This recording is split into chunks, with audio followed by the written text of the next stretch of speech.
तस्वीरों में भी देख पा रहे हैं किस तरह से इसरो के वैज्ञानिकों के बीच प्रधानमंत्री पहुंच चुके हैं और ये तमाम वैज्ञानिक आप देख सकते हैं इस प्रोजेक्ट से जुड़े हुए तमाम वैज्ञानिकों के बीच प्रधानमंत्री नरेंद्र मोदी। और जिस बात का जिक्र प्रधानमंत्री कर रहे थे कि उनका मन अभी सिर्फ और सिर्फ उन वैज्ञानिकों के बीच जाना है, उनसे मुलाकात करने का है, तो वो घड़ी आ गई है जब प्रधानमंत्री उन तमाम वैज्ञानिकों के बीच मौजूद हैं और फूलों का गुलदस्ता देकर इसरो के जो प्रमुख हैं डॉक्टर एस सोमनाथ, उन्होंने स्वागत किया प्रधानमंत्री का।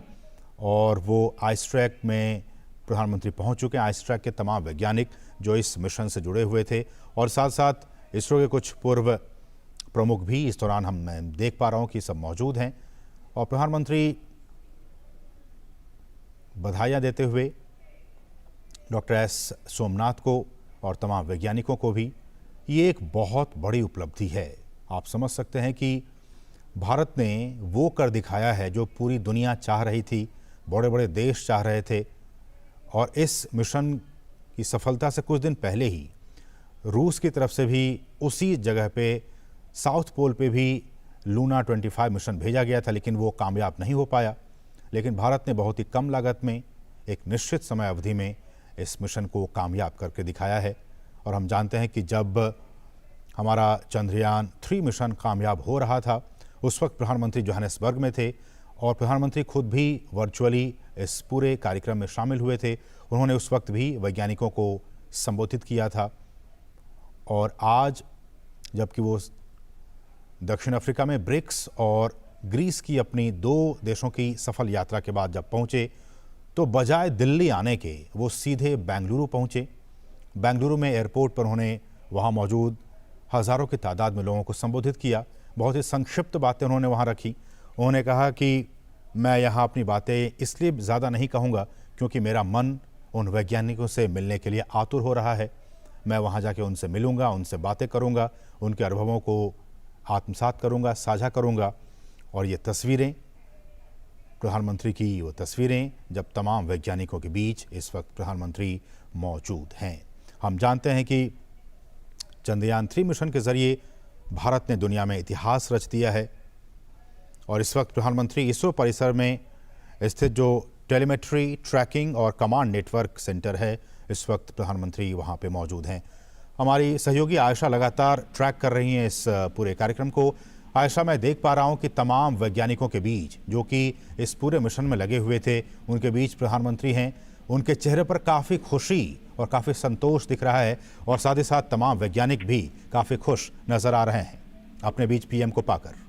जी हाँ, बिल्कुल। प्रधानमंत्री नरेंद्र मोदी ने जिस तरह से हमेशा से वैज्ञानिकों के हौसला अफजाई की है और उनका मनोबल बढ़ाया है, उसका जो नतीजा है वो प्रधानमंत्री के सामने उन्होंने पेश किया है। और चंद्रयान की सॉफ्ट लैंडिंग के जरिए उन्होंने साबित कर दिया कि देश के प्रधानमंत्री जब इस तरह से वैज्ञानिकों का हौसला या मनोबल बढ़ाते हैं तो किस तरह से वैज्ञानिक इस तरह के जो सॉफ्ट लैंडिंग जैसी कामयाबी के रिजल्ट। और ये आयशा मैं देख पा रहा हूं कि ये जो प्रज्ञान रोवर है वो जिस ट्रैक के जरिए नीचे उतरा उसके बारे में भी इसरो के प्रमुख और जो सोलर पैनल्स है उनके बारे में समझा रहे हैं। जी जी बिल्कुल, यही वो सबसे दिलचस्प मोड़ है इस पूरे मिशन का थीम। जब लैंडर विक्रम जब चांद की सतह पर उतरा और उसके 2.5 घंटे के बाद रोवर प्रज्ञान जो है इस रैंप से नीचे उतरता है और फिर चांद की सतह की सैर कर रहा है। देखिए, रोवर जो है इस समय चांद पर करीब 1 सेंटीमीटर प्रति सेकंड की रफ्तार से रेंगते हुए चल रहा है। ये मानकर ये कह सकते हैं कि उसकी जो धीमी चाल है वो करीब 500 मीटर तक चलेगा लैंडर के साथ संपर्क बना के रखते हुए। और खास बात ये भी है कि रोवर अब कुछ ही दूरी पर जाने के बाद वो लैंडर की तस्वीरें भी खींचेगा। देखिए, लैंडर की तस्वीर खींचने के लिए रोवर को आगे बढ़ना होगा और रोवर में जो पेलोड्स लगे हैं, ये तमाम पेलोड जो है विशेष एक्सपेरिमेंट भी तय करेंगे जिसके जरिए लूनर सरफेस और चांद पर जो भूकंप जैसी एक्टिविटीज है, सिस्मिक एक्टिविटीज कहलाती हैं, ये तमाम चीजें क्यों होती है, चांद के जो रहस्य हैं और जो चांद पर जो सॉइल है, जो मिट्टी है, इसका कॉम्पोजिशन क्या है, ये तमाम चीजें रोवर प्रज्ञान में लगे पेलोड्स के जरिए पता लगेगी। और जितने भी गहरे रहस्य हैं चांद पर, रोवर और विक्रम लैंडर मिलकर इस रहस्य से पर्दा उठाएंगे। और भारत के जो वैज्ञानिक हैं, इसरो के वैज्ञानिक, इस पूरे डेटा को एनालाइज करेंगे कि पूरे 14 दिन की ये स्टडी है। और 14 दिन के बाद चांद पर जो है एक दिन खत्म हो जाता है, धरती पर 14 दिन तो चांद का एक दिन होता है। तो 14 दिन तक वैज्ञानिक लगातार इस मिशन में डेटा जुटाते रहेंगे, एनालाइज करते रहेंगे। तो ये इस समय इसरो के वैज्ञानिक यही दिलचस्प हिस्सा जो इस मिशन का है, रैंप से कैसे प्रज्ञान को उतारा गया, कैसे प्रज्ञान तस्वीरें खींचकर भेजता रहा, और लैंडर विक्रम जो है उतरते ही, चांद की सतह पर उतरते ही पहली तस्वीरें भेजा था, जहां से वो जिस जगह पर वो उतरा था उसकी पहली तस्वीरें भेजा। खास बात ये भी है असीम कि विक्रम का नाम जो है इसरो के संस्थापक डॉक्टर विक्रम साराभाई के नाम पर रखा गया है।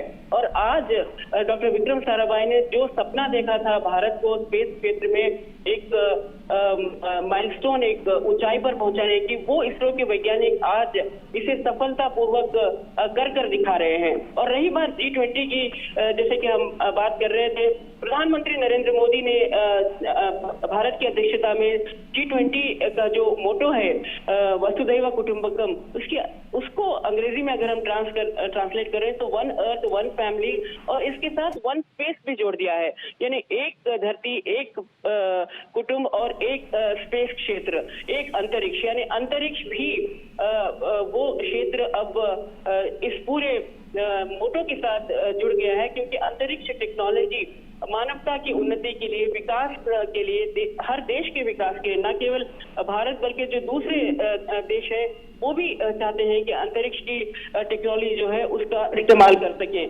देखिए, प्रधानमंत्री नरेंद्र मोदी पिछले कुछ सालों में जिस तरह से नेविगेशन सैटेलाइट पर नजर बनाए रखी, जिस तरह से भारत ने डिजास्टर मैनेजमेंट पर एक मजबूती, एक पकड़ हासिल की है, जिसके जरिए जितने भी बड़े तूफान हो, जितने भी बड़े साइक्लोन आते हो, ये सैटेलाइट के डेटा के जरिए पहले अलर्ट घोषित होता है और इसमें कम से कम जानमाल का नुकसान हो रहा है। ये जो है पिछले 9 या 10 साल में हम अगर देखें तो इसरो ने इस टेक्नोलॉजी को, वेदर मॉनिटरिंग टेक्नोलॉजी और जो डिजास्टर वार्निंग की टेक्नोलॉजी है, इसको भरपूर डेवलप किया है, जो भारत ने दर्शाया है कि कैसे बिपरजॉय तूफान के दौरान भी कम से कम जानमाल का नुकसान हो, और टेक्नोलॉजी का इस्तेमाल करते हुए इस तरह के साइक्लोन, इस तरह के डिजास्टर से बचे। और ये जो टेलीमेडिसिन की बात कहें, टेली एजुकेशन की बात कहें, ये तमाम चीजें इस स्पेस टेक्नोलॉजी का नतीजा है। और एक के बाद एक जो सैटेलाइट भारत लॉन्च कर रहा है, उसके जरिए प्रधानमंत्री नरेंद्र मोदी विकास को जो दिशा देते हैं, उसमें भारत स्पेस टेक्नोलॉजी का भरपूर इस्तेमाल कर रहा है। बिल्कुल। ऐसे में आयशा, चंद्रयान 3 की सफलता के बाद जब इसरो प्रमुख उस दिन प्रेस को संबोधित भी कर रहे थे, उन्होंने कहा कि अब अगला मिशन हमारा जो सूर्य का है, आदित्य L1, उस पर काम करने का, और उसके बाद फिर हम दूसरे प्लैनेट जो हैं, शुक्र ग्रह, उस पर भी जाएंगे। तो ये लगातार जो इसरो अपना कदम आगे बढ़ाते जा रहा है, उसमें प्रधानमंत्री का सपोर्ट, भारतीय लोगों का सपोर्ट और उनकी अपनी जो एक आत्मविश्वास है, वो लगातार इस दिशा में आगे बढ़ने के लिए भी उन्हें उत्साहित कर रहा है। जी हाँ, बिल्कुल। इसरो के पास एक के बाद एक मिशन तैयार हैं, और अब कुछ ही दिनों के बाद आदित्य मिशन लॉन्च होगा, और ये बहुत बड़ा मिशन है, क्योंकि इस मिशन के जरिए भी भारत उन तमाम क्षेत्र, उन तमाम इलाकों का जायजा लेगा सूरज के आसपास, और इसकी स्टडी करेगा, इसका अध्ययन करेगा। जो डेटा भारत जुटाएगा, ये भी चांद, माफ कीजिएगा, सूरज के कई रहस्यों से पर्दा उठाएगा।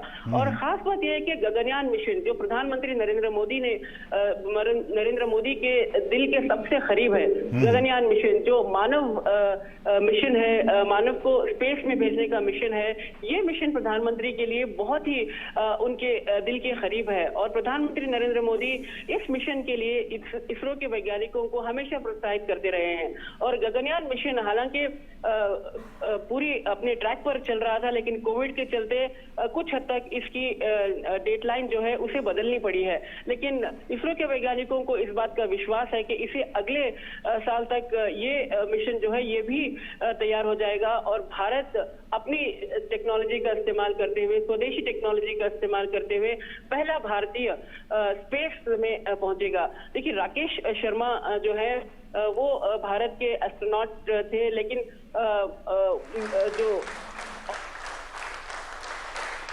बिल्कुल, तो ये लाइव तस्वीरें हम देख पा रहे हैं। प्रधानमंत्री उन तमाम वैज्ञानिकों के बीच पहुंच चुके हैं। हम इन तस्वीरों में देख पा रहे हैं सभी लोग ताली बजाकर प्रधानमंत्री का स्वागत करते हुए, और प्रधानमंत्री इन वैज्ञानिकों के बीच ये ही तस्वीर और इन्हीं क्षणों का, इन्हीं पलों का प्रधानमंत्री को भी इंतज़ार था और वैज्ञानिकों को भी इंतज़ार। हम देख सकते हैं कि महिला वैज्ञानिक भी इस दौरान वहाँ मौजूद हैं और इन तमाम वैज्ञानिकों के बीच ये लाइव तस्वीरें हैं बेंगलुरु से, टेलीमेट्री ट्रैकिंग और कमांड नेटवर्क सेंटर से।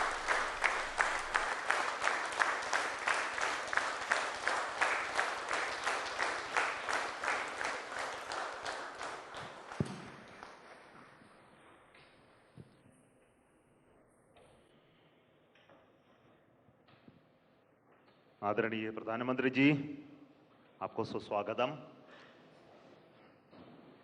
On 23rd of this month, August, we made history by landing on the moon. Chandrayaan-3 landed softly on the moon. We were very fortunate to have our Honorable Prime Minister, though away, he joined us live to greet us, to congratulate us, to be with us. And thank you so much for your presence during such a historic day.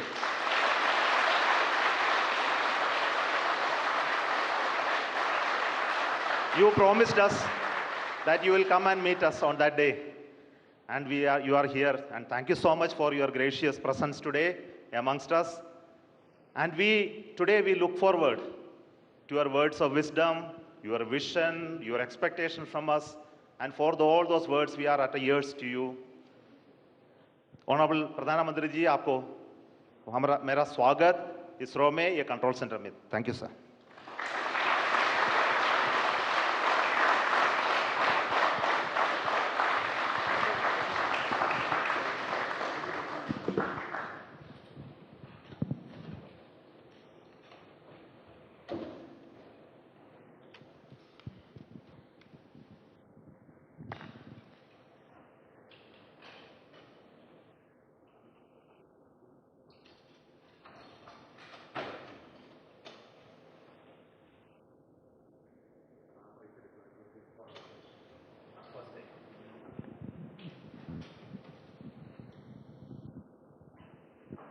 So we are seeing the ramp being deployed now. This is animation. We'll see the real.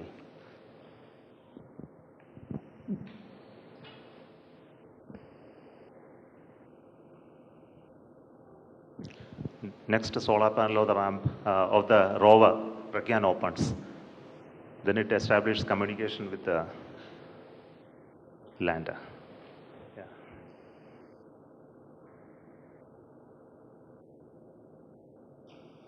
Then it slowly comes out. Now the rover has already moved 12 meters. So we'll see the onboard camera visuals.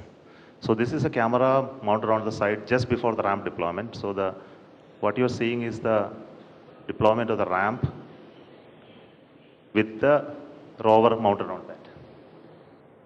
The solar panel of the rover is deployed already, and it is getting released and moving towards moon, sir.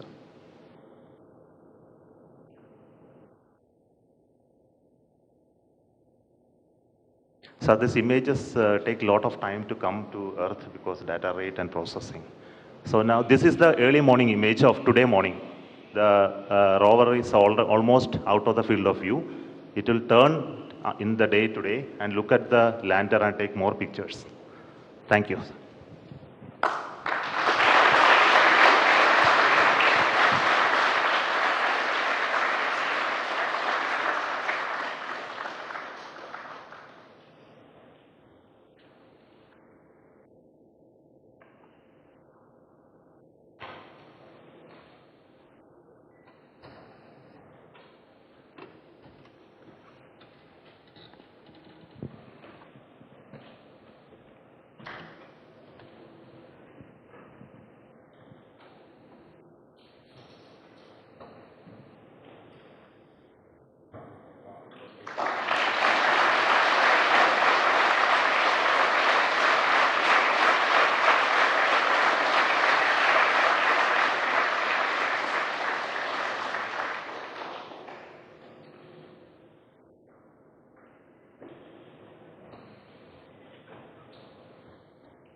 नमस्कार friends.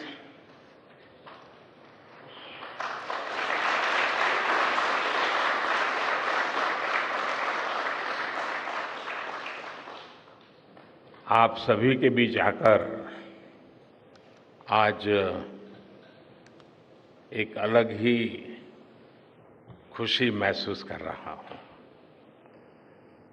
शायद ऐसी खुशी बहुत rare occasion होते हैं जब तन मन खुशियों से भर गया हो। और व्यक्ति के जीवन में कई बार ऐसी घटनाएं घटती हैं कि वो बेसब्री हावी हो जाती है। इस बार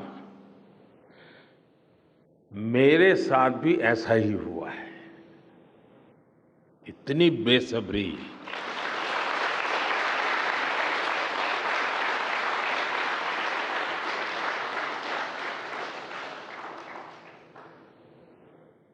मैं साउथ अफ्रीका में था, फिर ग्रीस का कार्यक्रम था तो वहां चला गया, लेकिन मेरा मन पूरी तरह आपके साथ ही लगा हुआ था।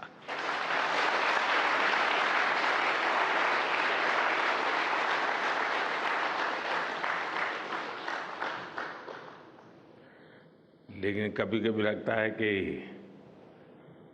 मैं आप लोगों के साथ अन्याय कर देता हूं। बेसब्री मेरी और मुसीबत आपकी। इतनी सवेरे सवेरे आप सभी को और इतना और टाइम, लेकिन बस मन कर रहा था जाऊं आपको नमन करूं। आपको दिक्कत हुई होगी, लेकिन मैं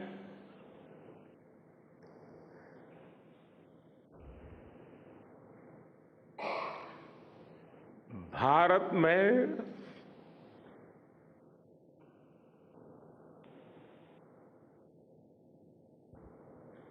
आते ही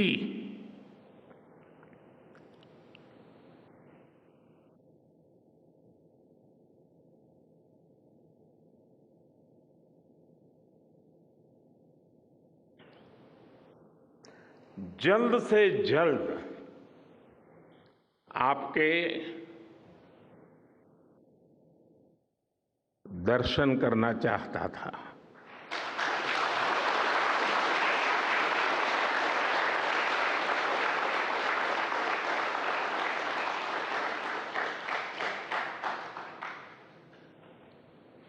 आप सबको सैल्यूट करना चाहता था।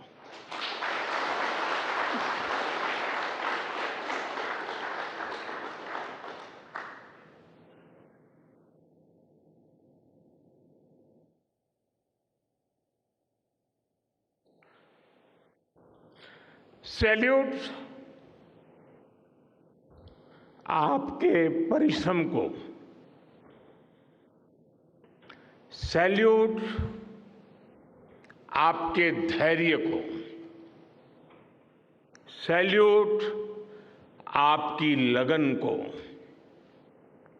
सैल्यूट आपकी जीवटता को, सैल्यूट आपके जज्बे को। आप देश को जिस ऊंचाई पर लेकर गए हैं, ये कोई साधारण सफलता नहीं है। ये अनंत अंतरिक्ष में भारत के वैज्ञानिक सामर्थ्य का शंखनाद है।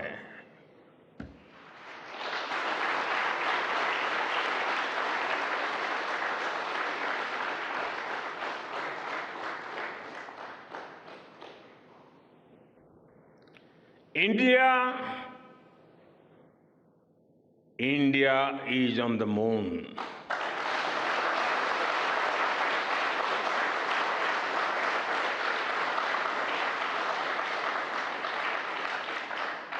We have our national pride placed on the moon.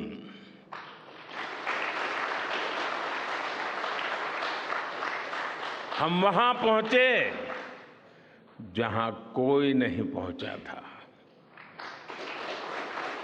हमने वो किया जो पहले कभी किसी ने नहीं किया था।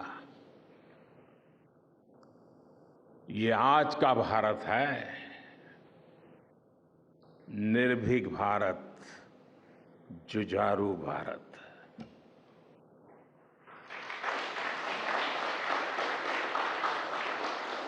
ये वो भारत है जो नया सोचता है, नए तरीके से सोचता है, जो डार्क जोन में जाकर भी दुनिया में रोशनी की किरण फैला देता है।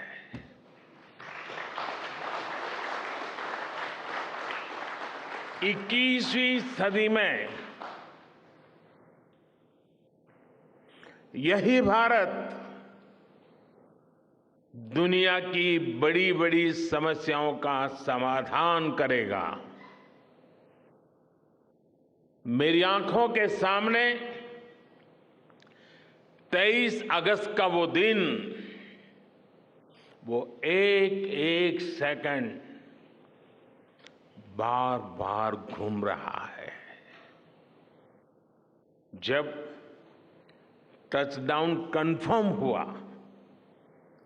तो जिस तरह यहां इसरो सेंटर में, पूरे देश में लोग उछल पड़े, वो दृश्य कौन भूल सकता है। कुछ स्मृतियां अमर हो जाती है। वो पल अमर हो गया। वो पल इस सदी के सबसे प्रेरणादायी क्षणों में से एक है। हर भारतीय को लग रहा था कि विजय उसकी अपनी है। खुद महसूस करता था। हर भारतीय को लग रहा था कि जैसे वो खुद एक बड़े एग्जाम में पास हो गया है। आज भी बधाइयां दी जा रही हैं, संदेश दिए जा रहे हैं, और ये सब मुमकिन बनाया है आप सबने, आपने।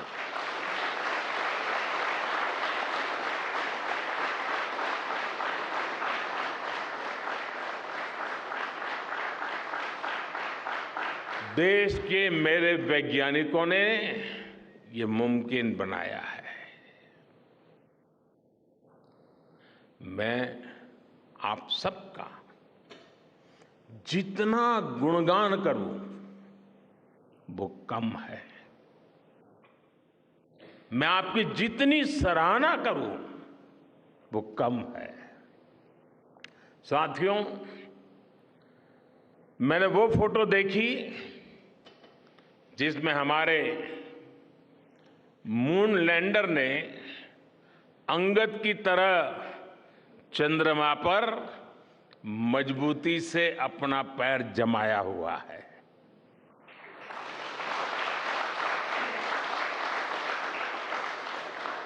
एक तरफ विक्रम का विश्वास है तो दूसरी तरफ प्रज्ञान का पराक्रम है।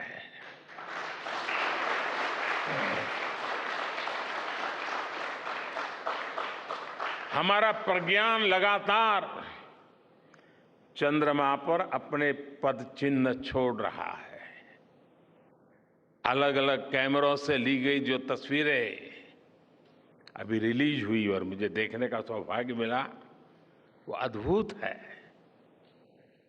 मानव सभ्यता में पहली बार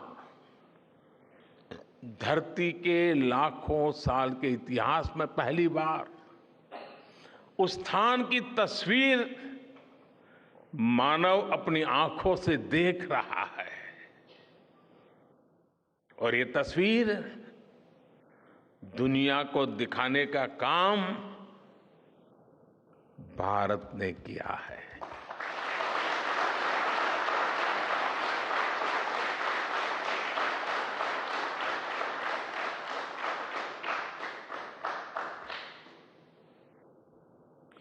आप सभी वैज्ञानिकों ने किया है। आज पूरी दुनिया भारत की साइंटिफिक स्पिरिट का, हमारी टेक्नोलॉजी का और हमारे साइंटिफिक टेम्परामेंट का लोहा मान चुकी है।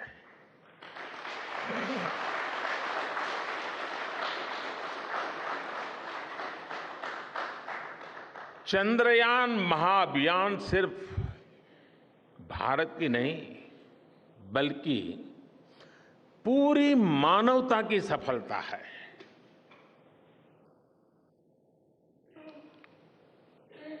हमारा मिशन जिस क्षेत्र को एक्सप्लोर करेगा उससे सभी देशों के लिए मून मिशंस के नए रास्ते खुलेंगे।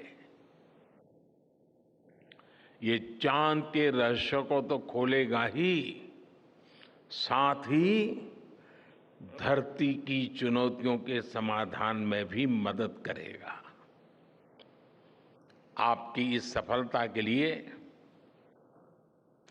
मैं एक बार फिर सभी वैज्ञानिकों को, टेक्नीशियंस, इंजीनियर्स और चंद्रयान महाअभियान से जुड़े सभी सदस्यों को बधाई देता हूं।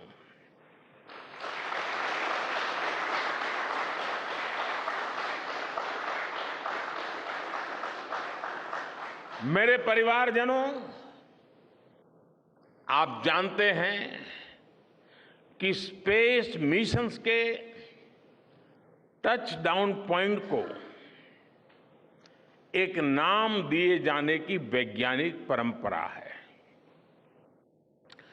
चंद्रमा के जिस हिस्से पर हमारा चंद्रयान उतरा है, भारत ने उस स्थान के भी नामकरण का फैसला लिया है।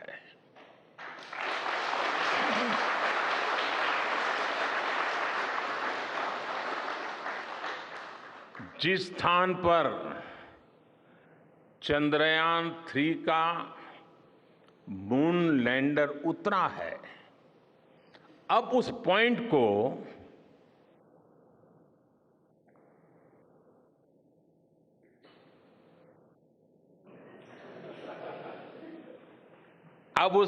को शिव शक्ति के नाम से जाना जाएगा।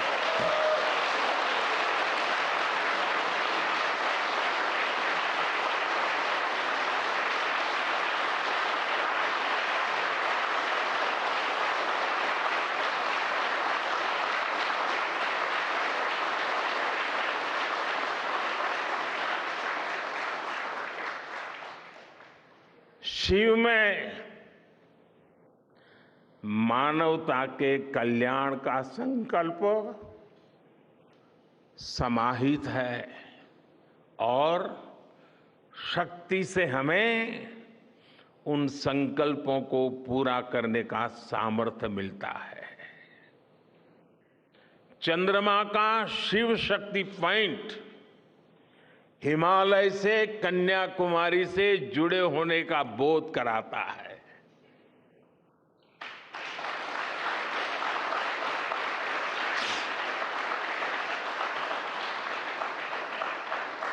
हमारे ऋषियों ने कहा है, येन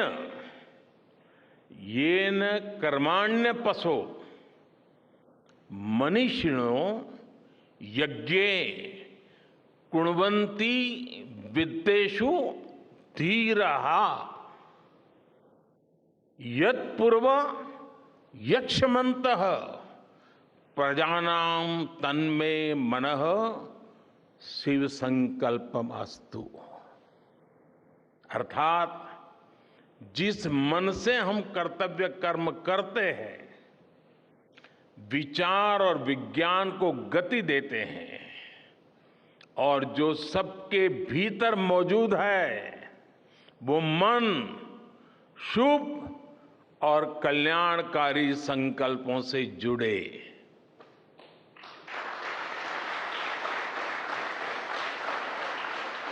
मन के इन शुभ संकल्पों को पूरा करने के लिए शक्ति का आशीर्वाद अनिवार्य है, और ये शक्ति हमारी नारी शक्ति है।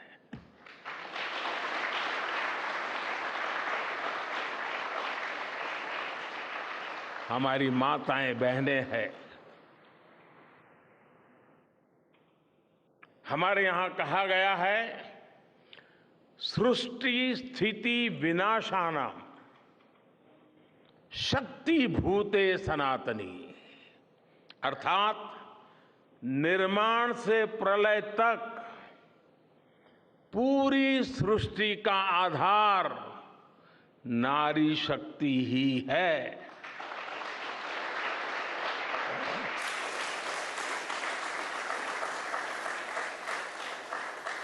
आप सबने देखा है, चंद्रयान 3 में देश ने, हमारी महिला वैज्ञानिकों ने, देश की नारी शक्ति ने कितनी बड़ी भूमिका निभाई है। चंद्रमा का शिव शक्ति पॉइंट सदियों तक भारत के इस वैज्ञानिक और दार्शनिक चिंतन का साक्षी बनेगा।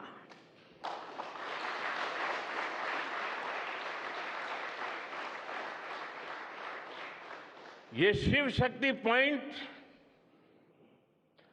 आने वाली पीढ़ियों को प्रेरणा देगा कि हमें विज्ञान का उपयोग मानवता के कल्याण के लिए ही करना है। मानवता का कल्याण, यही हमारा सुप्रीम कमिटमेंट है। साथियों, एक और नामकरण काफी समय से लंबित है। 4 साल पहले जब चंद्रयान 2 चंद्रमा के पास तक पहुंचा था, जहां उसके पदचिन्ह पड़े थे, तब ये प्रस्ताव था कि उस स्थान का नाम तय किया जाए। लेकिन उन परिस्थितियों में निर्णय लेने के स्थान पर हमने प्रण लिया कि जब चंद्रयान 3 सफलतापूर्वक चांद पर पहुंचेगा, तब हम दोनों पॉइंट का नाम एक साथ रखेंगे।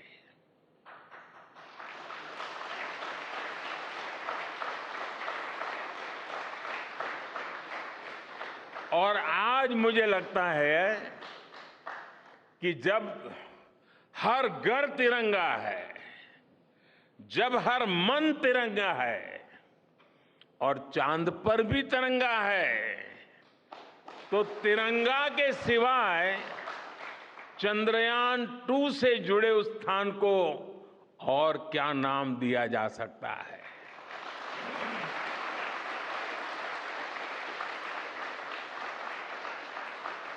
इसलिए चंद्रमा के जिस स्थान पर चंद्रयान 2 ने अपने पदचिन्ह छोड़े हैं, वो पॉइंट अब तिरंगा कहलाएगा।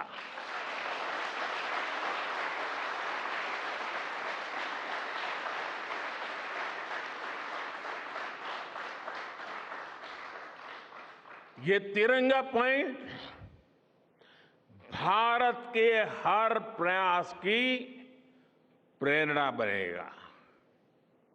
ये तिरंगा पॉइंट हमें सीख देगा कि कोई भी विफलता आखिरी नहीं होती। अगर दृढ़ इच्छा शक्ति हो तो सफलता मिलकर के ही रहती है। यानी मैं फिर दोहरा रहा हूं, चंद्रयान 2 के पद चिन्ह जहां है वो स्थान आज से तिरंगा पॉइंट कहलाएगा। और जहां पर चंद्रयान 3 का मून लैंडर पहुंचा है वो स्थान आज से शिव शक्ति पॉइंट कहलाएगा।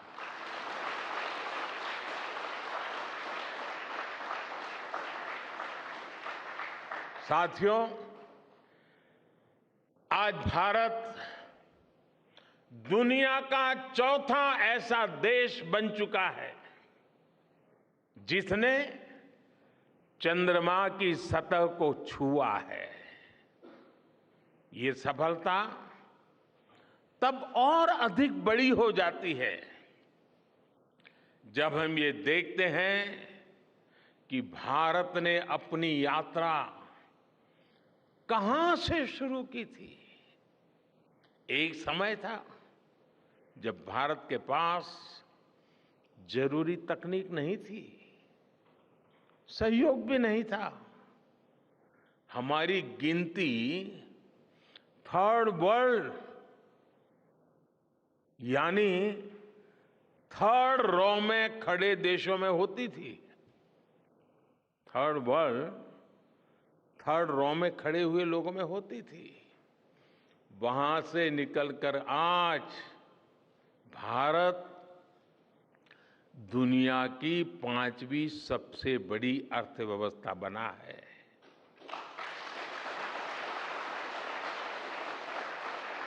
आज ट्रेड से लेकर टेक्नोलॉजी तक भारत की गिनती पहली पंक्ति यानी फर्स्ट रॉ में खड़े देशों में हो रही है। यानी थर्ड रॉ से फर्स्ट रॉ तक इस यात्रा में इसरो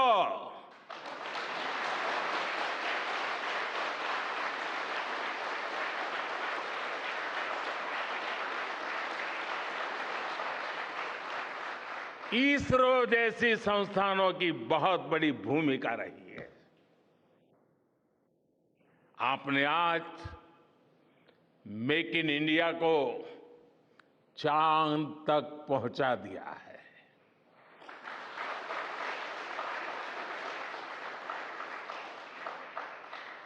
मेरे परिवारजनों, मैं आज आपके बीच आकर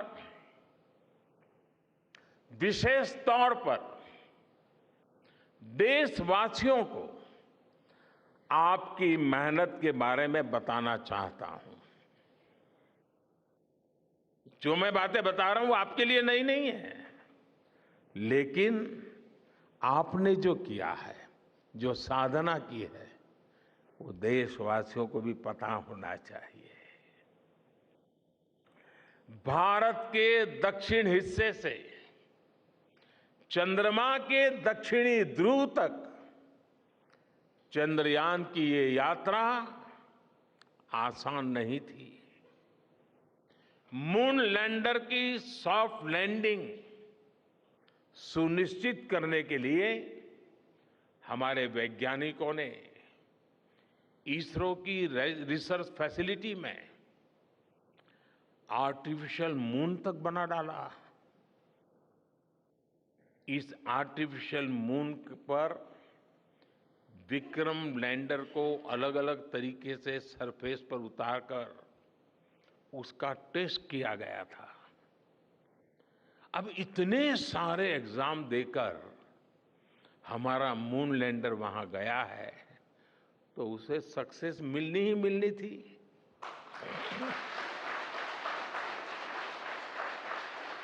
साथियों, आज जब मैं देखता हूं कि भारत की युवा पीढ़ी साइंस को लेकर, स्पेस को लेकर, इनोवेशन को लेकर इतनी एनर्जी से भरी हुई है, तो उसके पीछे हमारे ऐसे ही स्पेस मिशंस की सफलता है। मंगलयान की सफलता ने, चंद्रयान की सफलता ने, गगनयान की तैयारी ने देश की युवा पीढ़ी को एक नया मिजाज दे दिया है। आज भारत के छोटे छोटे बच्चों की जुबान पर चंद्रयान का नाम है। आज भारत का हर बच्चा आप वैज्ञानिकों में अपना भविष्य देख रहा है। इसलिए आपकी उपलब्धि सिर्फ ये नहीं है कि आपने चांद पर तिरंगा लहराया, लेकिन आपने एक और बड़ी उपलब्धि हासिल की है, और वो उपलब्धि है भारत की पूरी पीढ़ी को जागृत करने की, उसे नई ऊर्जा देने की।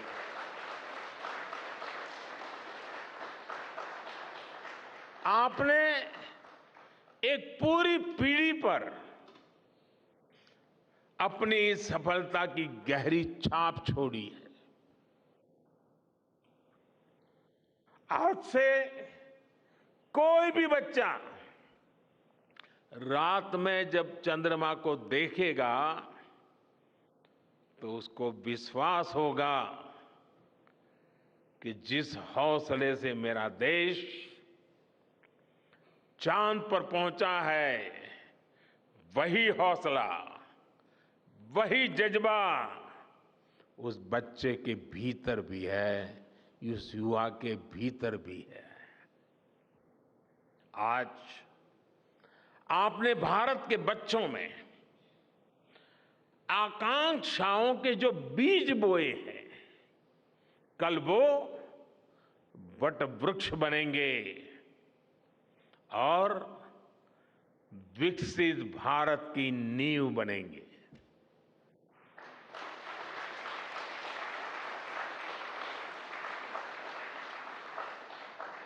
हमारी युवा पीढ़ी को निरंतर प्रेरणा मिलती रहे, इसके लिए एक और निर्णय लिया गया है। 23 अगस्त को जब भारत ने चंद्रमा पर तिरंगा फहराया, उस दिन को अब हिंदुस्तान नेशनल स्पेस डे के रूप में मनाया जाएगा।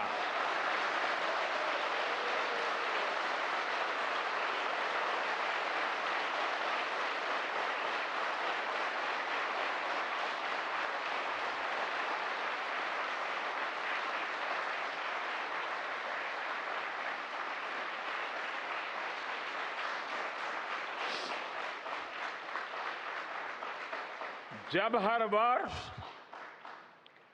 National space day science, technology और इनोवेशन की स्पिरिट को सेलिब्रेट करेगा, हमें हमेशा हमेशा के लिए प्रेरित करता रहेगा।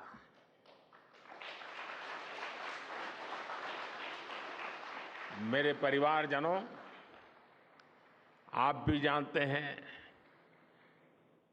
कि स्पेस सेक्टर का जो सामर्थ्य है, वो सैटेलाइट लॉन्च करने या अंतरिक्ष की खोज से कहीं ज्यादा बड़ा है। स्पेस सेक्टर की एक बहुत बड़ी ताकत है जो मैं देखता हूं वो है ईज ऑफ लिविंग और ईज ऑफ गवर्नेंस। आज देश में स्पेस एप्लीकेशंस को गवर्नेंस के हर पहलू से जोड़ने की दिशा में बहुत बड़ा काम हुआ है। आप लोगों ने जब मुझे प्रधानमंत्री के रूप में काम का दायित्व दिया तो प्रधानमंत्री बनने के बाद मैंने भारत सरकार के जॉइंट सेक्रेटरी लेवल के ऑफिसर्स की स्पेस साइंटिस्ट के साथ एक वर्कशॉप करवाई थी और इसका मकसद ये था कि गवर्नेंस में, शासन व्यवस्था में ट्रांसपेरेंसी लाने में स्पेस सेक्टर की ताकत का ज्यादा से ज्यादा इस्तेमाल कैसे करें। तब किरण जी शायद हम लोगों के साथ काम करते थे। इसी का नतीजा था जब देश ने स्वच्छ भारत अभियान शुरू किया, शौचालयों का निर्माण शुरू किया, करोड़ों घरों को बनाने का अभियान चलाया। तो इन सब के मॉनिटरिंग के लिए, उसकी प्रगति के लिए स्पेस साइंस ने बहुत मदद की। आज देश में दूर दराज के इलाके में एजुकेशन, कम्युनिकेशन और हेल्थ सर्विसेज पहुंचाने में स्पेस सेक्टर की बहुत बड़ी भूमिका है।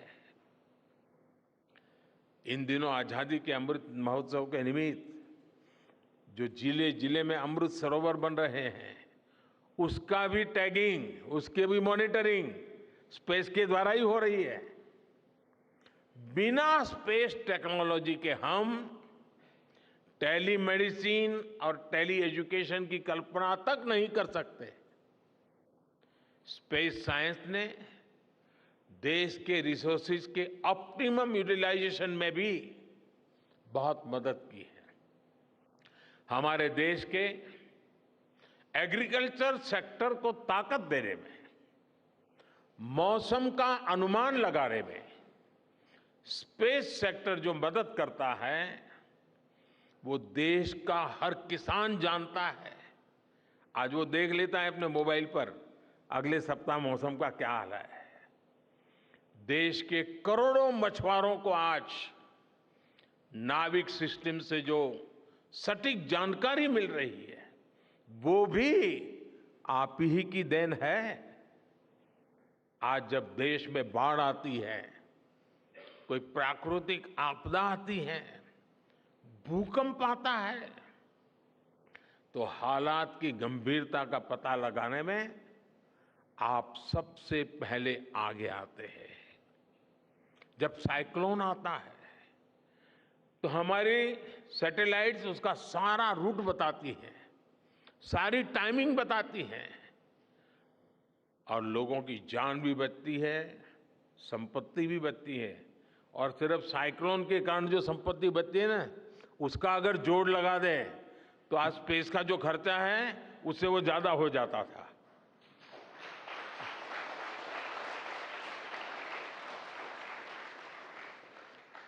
हमारे PM Gatishakti national master plan का आधार भी स्पेस टेक्नोलॉजी ही है। और आज दुनिया भारत के इस गतिशक्ति प्लेटफॉर्म का अध्ययन कर रही है कि प्लानिंग और मैनेजमेंट में ये प्लेटफॉर्म कितना उपयोगी हो सकता है। इससे प्रोजेक्ट्स की प्लानिंग, एजुकेशन और मॉनिटरिंग में काफी मदद मिल रही है। समय के साथ बढ़ता हुआ स्पेस एप्लीकेशन का ये दायरा हमारे युवाओं के लिए अपॉर्चुनिटीज भी बढ़ा रहा है, अवसर बढ़ा रहा है। और इसलिए आज मैं एक सुझाव भी देना चाहता हूं और मैं चाहूंगा कि आपके यहां से जो रिटायर्ड लोग हैं वे इसमें काफी मदद कर सकते हैं। अब ये मत बोलिएगा कि इतनी सुबह सुबह मोदी जी यहां आए और कुछ काम भी दे करके जा रहे हैं। साथियों, मैं चाहूंगा कि इसरो केंद्र सरकार के विभिन्न मंत्रालय और राज्य सरकारें मिलकर गवर्नेंस में स्पेस टेक्नोलॉजी पर एक नेशनल हैकाथॉन का आयोजन करें। इस हैकाथॉन में ज्यादा से ज्यादा युवा, ज्यादा से ज्यादा यूनिवर्सिटी, ज्यादा से ज्यादा नौजवान वो शामिल हो, जुड़े। मुझे विश्वास है ये नेशनल हैकाथॉन हमारी गवर्नेंस को और प्रभावी बनाएगा, देशवासियों को मॉडर्न सॉल्यूशंस देगा। और साथियों, आपके अलावा मैं अपनी युवा पीढ़ी को एक और टास्क अलग से देना चाहता हूं। और होमवर्क के दिए बिना बच्चों को काम करने का मजा नहीं आता है। आप सब जानते हैं कि भारत वो देश है जिसने हजारों वर्ष पूर्व ही धरती के बाहर अनंत अंतरिक्ष में देखना शुरू कर दिया था। हमारे यहां सदियों पहले अनुसंधान परंपरा के आर्यभट्ट, ब्रह्मगुप्त, वराहमिहिर और भास्कराचार्य जैसे ऋषि मनीषी हुए थे। जब धरती के आकार को लेकर भ्रम था, तब आर्यभट्ट ने अपने महान ग्रंथ आर्यभट्टीय में धरती के गोलाकार होने के बारे में विस्तार से लिखा था। उन्होंने एक्सिस पर पृथ्वी की रोटेशन और उसकी परिधि की गणना भी लिख दी थी। इसी तरह सूर्य सिद्धांत जैसे ग्रंथों में भी कहा गया है, सर्वत्रैव महिगोले, सर्वत्रैव महिगोले स्वस्थानम उपरि स्थितम मन्यन्ते खेयतो गोलस तस्य क्व ऊर्ध्वं क्व वादः। अर्थात पृथ्वी पर कुछ लोग अपनी जगह को सबसे ऊपर मानते हैं, लेकिन ये गोलाकार पृथ्वी तो आकाश में स्थित है, उसमें ऊपर और नीचे क्या हो सकता है, ये उस समय लिखा गया था। ये तो मैंने सिर्फ एक श्लोक बताया है। ऐसी अनगिनत रचनाएं हमारे पूर्वजों ने लिखी हुई है। सूर्य, चंद्रमा और पृथ्वी के एक दूसरे के बीच में आने से ग्रहण की जानकारी हमारे कितने ही ग्रंथों में लिखी हुई पाई जाती है। पृथ्वी के अलावा अन्य ग्रहों के आकार की गणनाएं, उनके मूवमेंट से जुड़ी जानकारी भी हमारे प्राचीन ग्रंथों में मिलती है। हमने ग्रहों और उपग्रहों की गति को लेकर इतना सूक्ष्म गणनाएं करने की वो काबिलियत हासिल की थी कि हमारे यहां सैकड़ों वर्ष आगे के पंचांग यानी कैलेंडर्स बनाए जाते थे। इसलिए मैं इससे जुड़ा एक टास्क अपनी नई पीढ़ी को देना चाहता हूं, स्कूल कॉलेज के बच्चों को देना चाहता हूं। मैं चाहता हूं कि भारत के शास्त्रों में जो खगोलीय सूत्र है, उन्हें साइंटिफिकली प्रूव करने के लिए नए सिरे से उनके अध्ययन के लिए नई पीढ़ी आगे आए। ये हमारी विरासत के लिए भी जरूरी है और विज्ञान के लिए भी जरूरी है। आज जो स्कूल के, कॉलेज के, यूनिवर्सिटी के स्टूडेंट्स हैं, रिसर्चर्स हैं, उन पर एक तरह से ये दोहरा दायित्व है। भारत के पास विज्ञान के ज्ञान का जो खजाना है वो गुलामी के लंबे कालखंड में दब गया है, छिप गया है। आजादी के इस अमृत काल में हमें इस खजाने को भी खंगालना है, उस पर रिसर्च करनी है और दुनिया को भी बताना है। दूसरा दायित्व ये कि हमारी युवा पीढ़ी को आज के आधुनिक विज्ञान, आधुनिक टेक्नोलॉजी को नए आयाम देने हैं।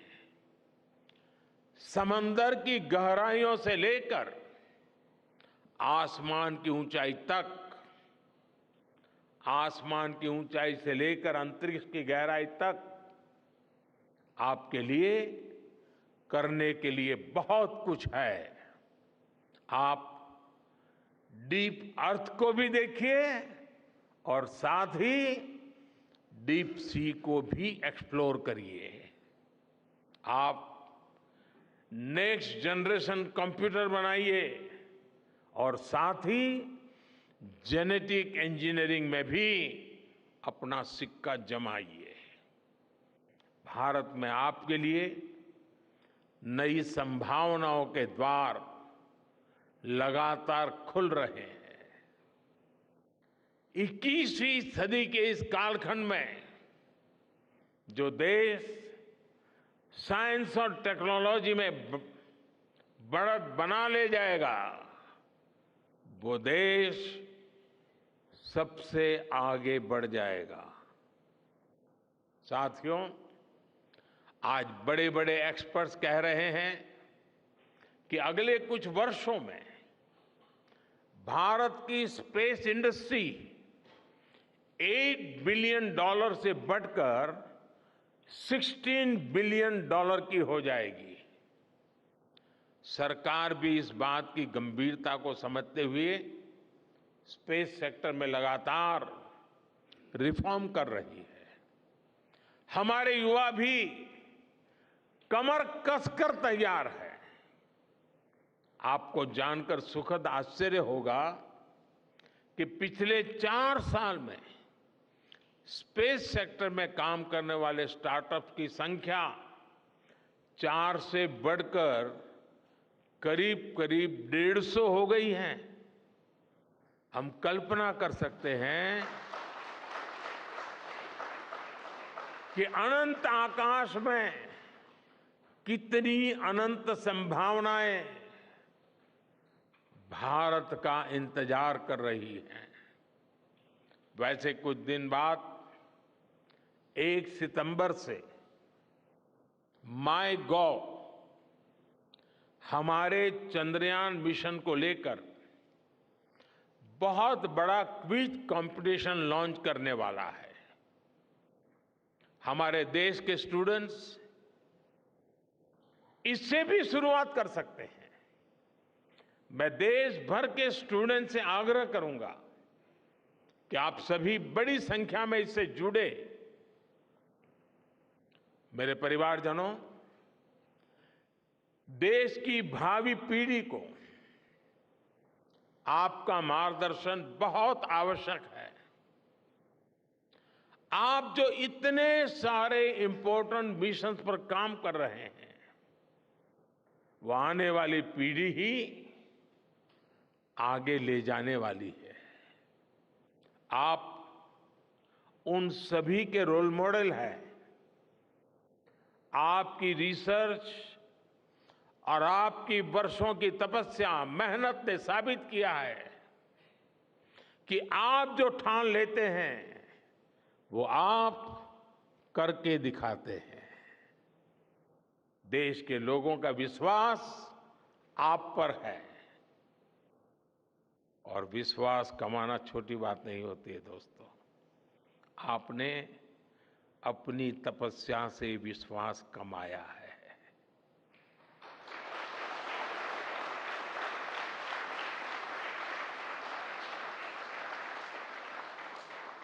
देश के लोगों का आशीर्वाद आप पर है। इसी आशीर्वाद की ताकत से,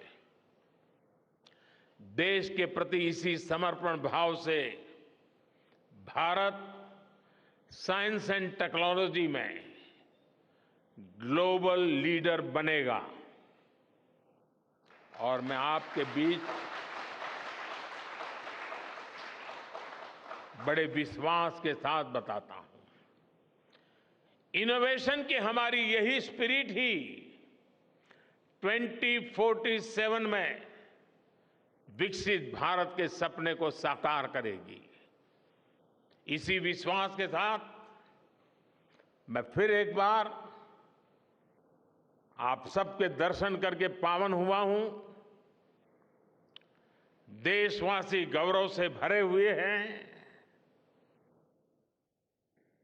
सपने बहुत तेजी से संकल्प बन रहे हैं और आपका परिश्रम उन संकल्प को सिद्धि के तक ले जाने के लिए बहुत बड़ी प्रेरणा बन रहा है। आपको जितनी बधाई दूं कम है, जितना अभिनंदन करूं कम है। मेरी तरफ से करोड़ों करोड़ों देशवासियों की तरफ से, दुनिया भर की साइंटिफिक कम्युनिटी की तरफ से अनेक अनेक धन्यवाद, बहुत बहुत शुभकामनाएं। भारत माता की, भारत माता की, भारत माता की। धन्यवाद।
तो अपने उद्बोधन में यहाँ प्रधानमंत्री नरेंद्र मोदी ने कई ऐसी खास बातों का जिक्र किया है और सबसे महत्वपूर्ण जिसका उन्होंने जिक्र किया,